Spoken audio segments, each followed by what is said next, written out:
Ее смена заканчивалась через 10 минут. Алла нервно посмотрела на часы. Дома ждут дочка с мужем, а последний пациент задерживается. Ей так не хотелось опаздывать с работы. Муж и так постоянно ворчал и ревновал ее к каждому столбу. Молодая женщина нетерпеливо пыталась прочитать фамилию пациента, неразборчиво вписанную накануне предыдущей смены. Она уже все убрала и все помыла после своей работы.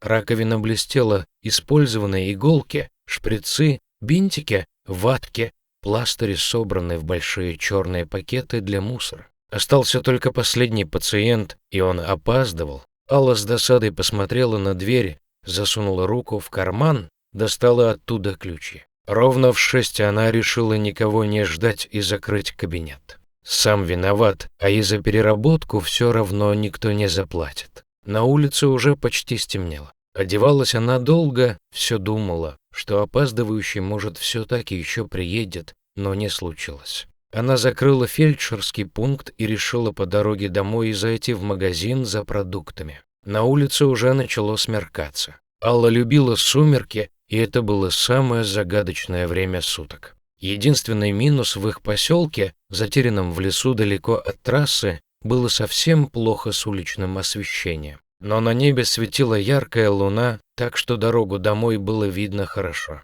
А еще на всякий случай у нее в сумочке всегда был фонарик. Фельдшерский пункт находился на самой окраине поселка, позади только лес. Домой нужно было идти почти километр по центральной улице через весь поселок. Алла спустилась по ступенькам к крыльцу и чуть не подпрыгнула на месте от неожиданности. Рядом у входа сидел огромный волчище и сверкал на нее 2 желтыми глазами-фонарями. По спине женщины пробежал ледяной холод. Волки никогда не заходили в их поселок, поэтому жители спокойно ходили по вечерам по улицам, да и в лес за грибами и ягодами никто не опасался отправляться. Дороги людей и хищников практически не пересекались. Стоп!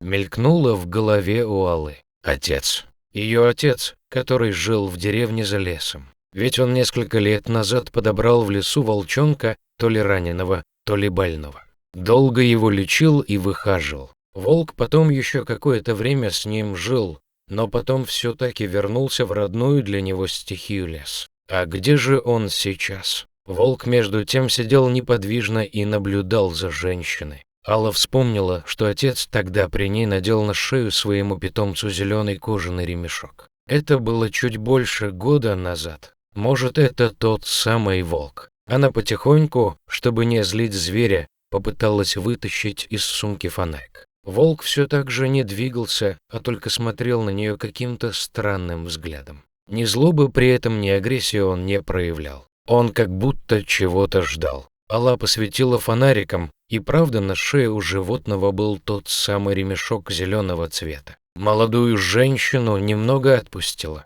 Тревога за свою жизнь ушла на второй план. Интересно, зачем лесной зверь пожаловал к ней? И тут ее пронзила мысль.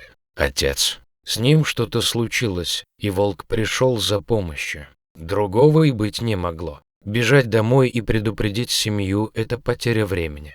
Она вернулась обратно в свой кабинет, схватила чемоданчик для оказания первой помощи и выскочила на улицу. Зверь тоже все понял и побежал перед ней, показывая дорогу. Хотя дорога была одна, через лес. 2 километра по небольшой, но хорошо укатанной лесной дороге, которая напрямую соединяла поселок и деревню. Автобус ходил, но не каждый день, да и поздно уже. Искать машину некогда. Каждая минута на счету, да и в объезд 50 километров выходит. А тут 30 минут, и она должна уже быть на месте. Только бы успеть, стучала как набат в голове у Аллы одна и та же мысль. Пока бежала, вспоминала. Вся жизнь перед глазами пронеслась. В хорошей семье она родилась и выросла. Дружной. Родители друг друга любили и в дочке души не чаяли. Когда она после окончания медучилища решила работать в поселке, они купили там большую квартиру на свои сбережения, что всю жизнь копили, чтобы дочка по чужим углам не мыкалась. Потом Алла молодого мужа в дом привела. Свадьбу веселую сыграли.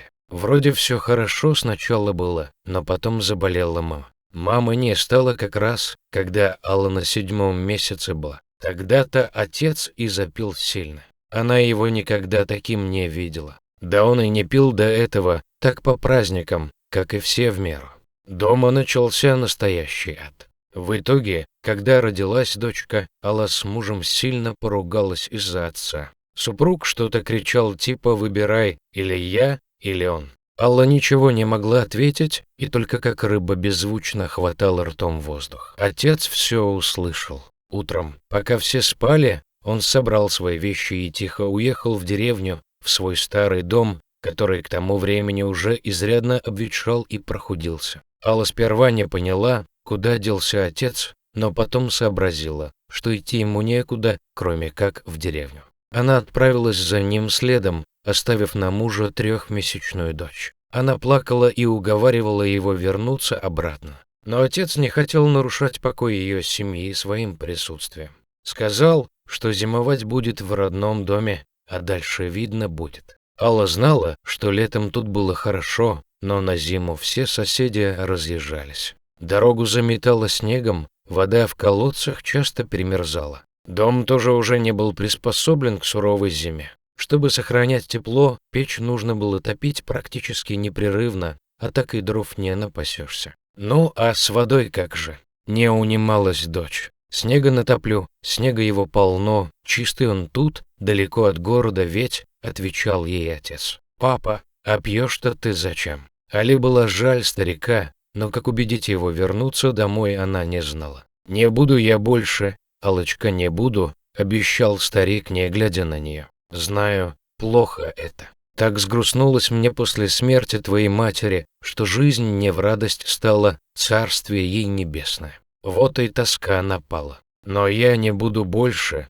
Аллочка, не буду. Но не уговаривай, домой не вернусь. Подлатаю тут все, приберу, руки чем-то займу, а главное голову. Ты не волнуйся за меня, возвращайся к дочке и мужу. Алла еще ездила к отцу до конца зимы, привозила ему большие сумки с консервами, крупами, чаем. Понимала, конечно, что этого не хватит надолго, и надеялась, что отец все-таки решит вернуться в поселок. Но он благополучно пережил зиму, даже пить бросил совсем.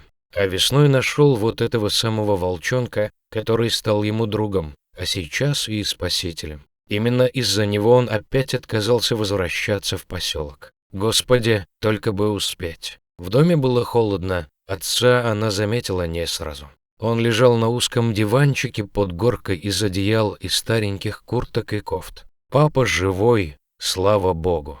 Всплеснула руками Алла. Захворал немного, сердце что-то шалит, еле слышно ответил старик. Не задавая больше вопросов, Алла достала из чемоданчика все, что необходимо, смерила давление, пульс, сделала нужные уколы. Затем растопила печь, заварила чай с медом, начала варить бульон, подозревая, что отец не ел несколько дней. «Все, так больше нельзя, ты сведешь меня с ума, ты разорвешь мне сердце. Собирайся, завтра ты едешь со мной, возвращаешься в свой дом. Это ведь и твой дом, папа. И внучка тебя уже заждалась, можешь даже волка своего взять, я на все согласна. Тем более, что он твой спаситель. Ты же знаешь, что это он меня нашел в поселке и привел сюда к тебе на помощь. Хорошо, Аллочка, поедем завтра домой, а волк в лесу теперь живет, если понадоблюсь, он меня сам отыщет. А сюда на лето буду приезжать, огородик посажу, а пить я бросил, и все благодаря ему, моему серому другу». И отец с дочерью обнялись и заплакали.